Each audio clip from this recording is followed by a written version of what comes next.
Ang Pilipinas ngayon ay nasa ilalim ng de facto martial law. Hindi man deklarado, pero nararamdaman.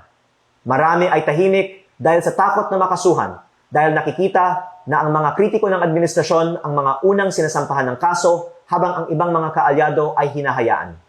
Dahil dito, ang ibang mga batas ay inaaprubahan ng walang debate at may mga bilyon-bilyon pisong mga budget na hindi kinakwestiyon. Kasama dito ang mga pambayad para sa ibang mga media at social media personalities at mga troll farms na nagpapalaganap ng fake news at umaatake sa mga kritiko ng administrasyon. Ganito din sa panahon ng martial law ni dating Presidente Ferdinand Marcos Sr. Ngunit maraming mga miyembro ng oposisyon, civil society at pribadong sektor ay lumaban sa diktatura. Kahit maraming ikinulong, umalis ng bansa at ginipit ang negosyo, hindi sila sumuko. Ako po ay naniniwala na ang mga nagsasalita ngayon ay magtatagumpay rin laban sa korupsyon katulad ng mga nauna sa atin at ang mga nananatiling tahimik ay maaalala bilang mga kasabwat sa pinakamalaking korupsyon sa kasaysayan ng ating bansa.